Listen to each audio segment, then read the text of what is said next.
اعوذ باللہ من الشیطان الرجیم بسم اللہ الرحمن الرحیم۔ اسٹوڈنٹس السلام علیکم۔ جی بیٹا، آج ہمارا 11واں لیکچر ہے، ٹھیک ہے۔ تو نعت کے 2 اشعار کیے تھے ہم نے کل، آج تیسرے شعر سے آغاز کرتے ہیں۔ تیسرا شعر ہے: سر بسر مہر و مروت، سر بسر صدق و صفا، سر بسر مہر و مروت، سر بسر صدق و صفا، سر بسر لطف و عنایت، سر بسر خیر البشر۔ سر بسر کا مطلب ہے سراسر، مکمل، تمام تر۔ مہر محبت، مروت لحاظ، صدق و صفا ترکیب ہے سچائی اور پاکیزگی، لطف و عنایت فضل و کرم، کرم نوازی یا مہربانی۔ جی بیٹے، مفہوم ہے اس شعر کا: حضور اکرم صلی اللہ علیہ وآلہ وسلم سراسر مہر و محبت، سچائی اور پاکیزگی کی صفت کے مالک، لطف و کرم اور مہربانی فرمانے والے بہترین انسان ہیں۔ خیر البشر، بہترین انسان۔ بشر کہتے ہیں انسان کو، خیر کہتے ہیں بہتر کو۔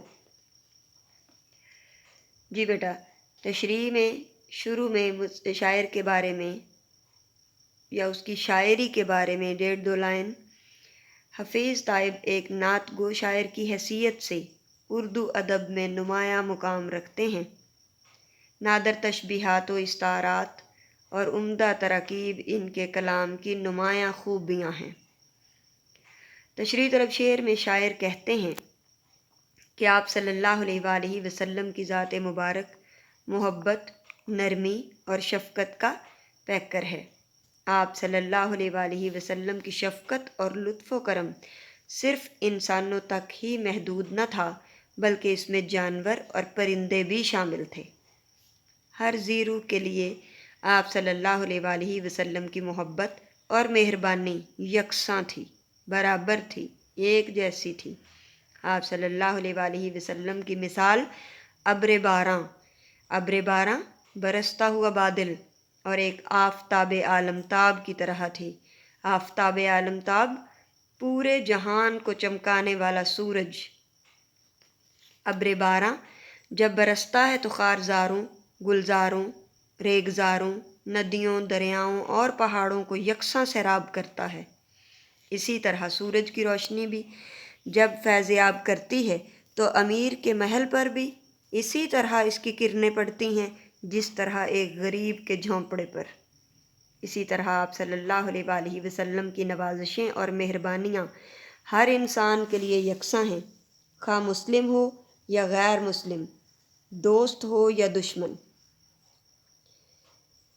جی بیٹا، اس کے لطف و کرم کی آخر حد کیا ہوگی؟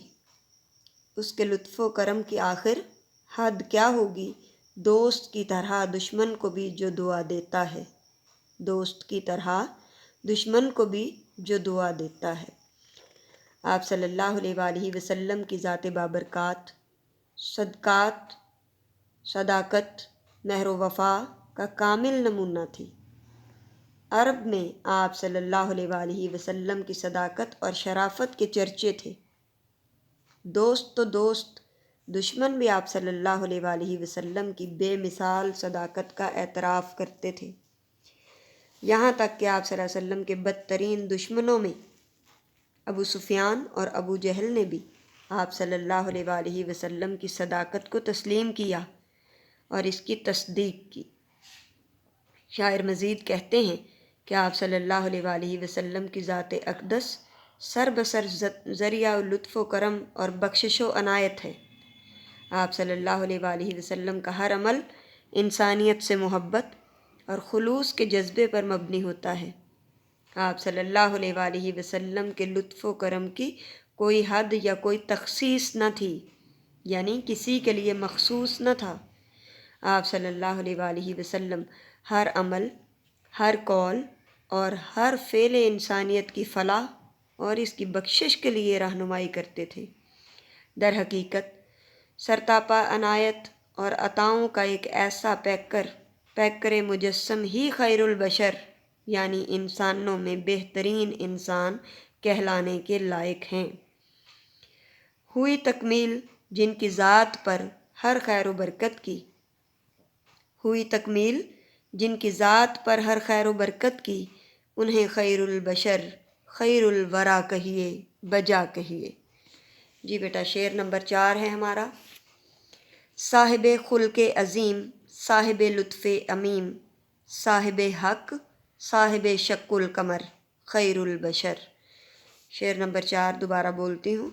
صاحب خلق عظیم صاحب لطف عمیم صاحب حق صاحب شق القمر خیر البشر۔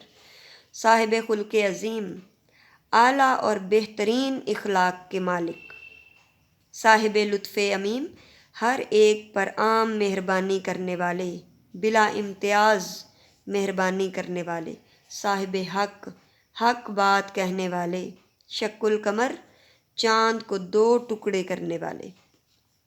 مفہوم ہے اس کا، حضور اکرم صلی اللہ علیہ وآلہ وسلم اعلیٰ اور بہترین اخلاق کے مالک تھے۔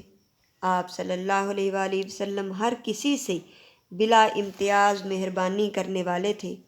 آپ صلی اللہ علیہ وآلہ وسلم حق بات کہنے والے تھے، اور آپ صلی اللہ علیہ وآلہ وسلم کے حکم سے چاند 2 ٹکڑے ہو گیا تھا۔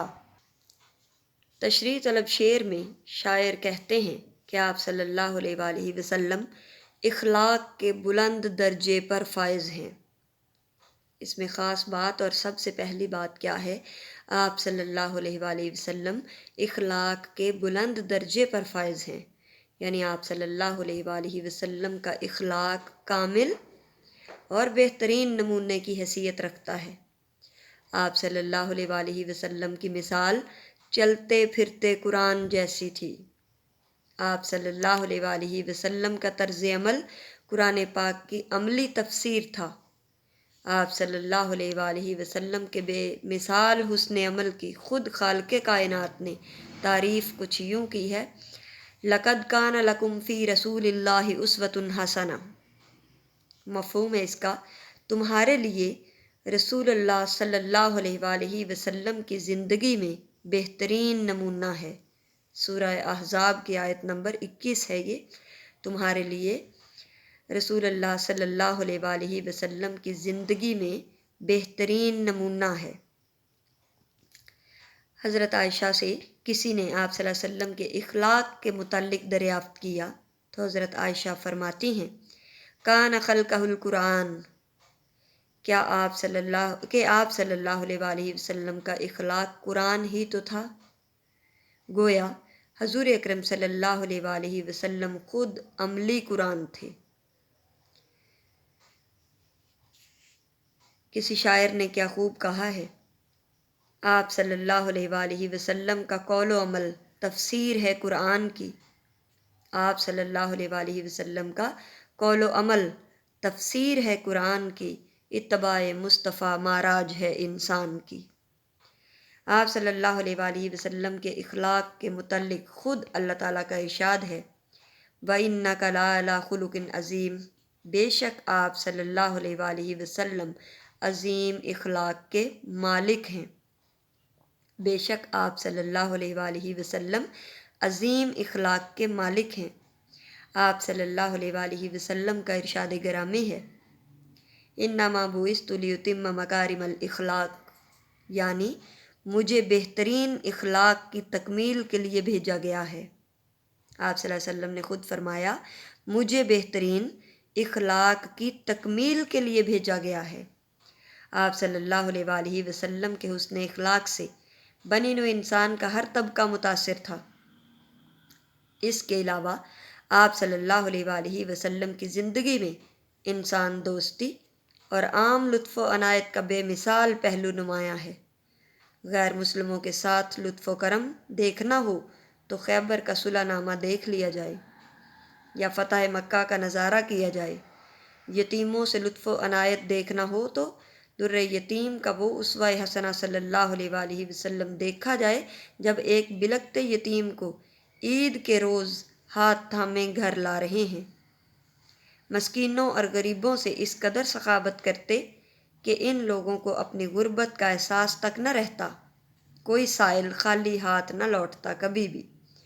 عورتوں سے حسن سلوک کا معاملہ ہو تو اس بڑھیا کے بارے میں جو کوڑا اٹھانے والے کو دیکھیے، جو آپ صلی اللہ علیہ وسلم کر کوڑا پھینکا کرتی تھی، جو محمد عربی صلی اللہ علیہ وآلہ وسلم سے بھاگ رہی تھی اور اپنا بھار حضور اکرم صلی اللہ علیہ وسلم کے حوالے کیا کہ مجھے شہر سے باہر چھوڑاؤ۔ آپ صلی اللہ علیہ وسلم نے بڑھیا کو اس کے مقام تک پہنچایا اور واپس پلٹنے کو تھے۔ پوچھا، اے بڑھیا، کس سے بھاگ رہی ہیں آپ؟ تو بڑھیا نے جواب دیا کہ لوگ کہہ رہے ہیں مکہ میں، مدینہ میں یا ادھر شہر میں کوئی ساحر آ گیا ہے، کوئی جادوگر آ گیا ہے، جو اسے دیکھ لیتا ہے، جو اس کی بات سن لیتا ہے، اس پر جادو چل جاتا ہے، وہ اسی کا ہو جاتا ہے، میں اس سے بھاگ رہی ہوں۔ آپ صلی اللہ علیہ وآلہ وسلم نے تبسم فرمایا اور واپسی کے لیے پلٹے تو اس بڑھیا نے آواز دی کہ نوجوان، آپ کون ہیں؟ آپ صلی اللہ علیہ وآلہ وسلم مسکرائے اور فرمایا، میں ہی وہ ساحر ہوں جس کے بارے میں شہر میں چرچا ہے۔ تو بڑھیا کا جواب کیا تھا، اے نوجوان، مجھے کہاں چھوڑے جا رہے ہو؟ مجھے بھی ساتھ ہی لے چلو۔ سبحان اللہ۔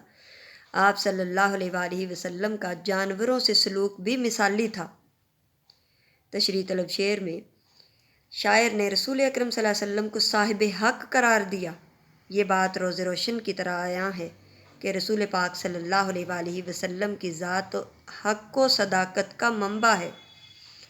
یہ وہ ذات ہے جس کے آنے سے زمانے میں حق و صداقت کا بول بالا ہوا، جن کی زبان کھلتی تو حق کی تائید میں، سچ بات کہنے کے لیے اور صداقتوں کی ترجمانی کے لیے۔ تشریح طلب شعر کے آخر میں شاعر نے واقعہ شق القمر کا ذکر کیا ہے۔ قمر کہتے ہیں چاند کو، شق کہتے ہیں دو ٹکڑے کرنے کو، جس سے شعر میں تلمی کی شان پیدا ہوئی ہے۔ یہ معجزہ ہجرت سے 5 سال پہلے واقع ہوا تھا۔ ایک روز کفار کے ایک وفد نے آپ صلی اللہ علیہ وآلہ وسلم سے کسی معجزے کی فرمائش کی اور کہا کہ وہ اس کے بعد آپ صلی اللہ علیہ وسلم پر ایمان لے آئیں گے۔ آپ صلی اللہ علیہ وآلہ وسلم نے اپنی انگشت مبارک کے اشارے سے چاند کو دو ٹکڑے کر کے دکھا دیا، مگر کفار نے اسے جادو سے تعبیر کیا اور راہ راست پر نہ آئے۔ اس معجزے کے بارے میں سورۃ القمر میں ارشاد باری تعالیٰ ہے،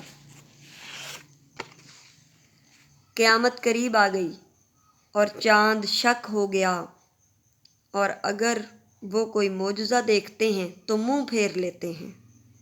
اسی معجزے کو ایک شاعر نے شعر میں کچھ یوں کہا، سلام اس پر کہ جس نے چاند کو 2 ٹکڑے فرمایا، سلام اس پر کہ جس نے چاند کو 2 ٹکڑے فرمایا، سلام اس پر کہ جس کے جسم اطہر کا نہ تھا سایہ۔ آپ صلی اللہ علیہ وآلہ وسلم کے جسم اطہر کا سایہ نہیں تھا۔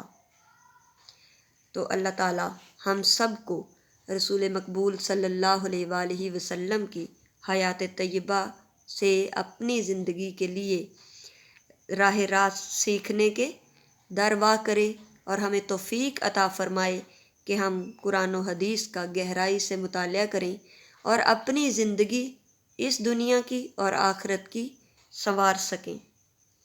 وآخر دعوانا ان الحمد للہ رب العالمین۔ اللہ حافظ۔ انشاءاللہ بچوں کل اگلے لیکچر کے ساتھ حاضر ہوں گے۔